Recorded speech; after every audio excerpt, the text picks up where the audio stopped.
شفته ومرة يعضل الصبع تمايل يا حلاته مرة شفته ومرة يعضل الصبع يا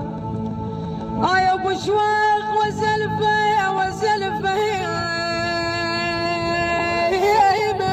شممت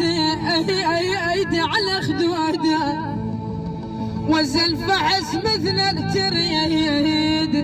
تموت هي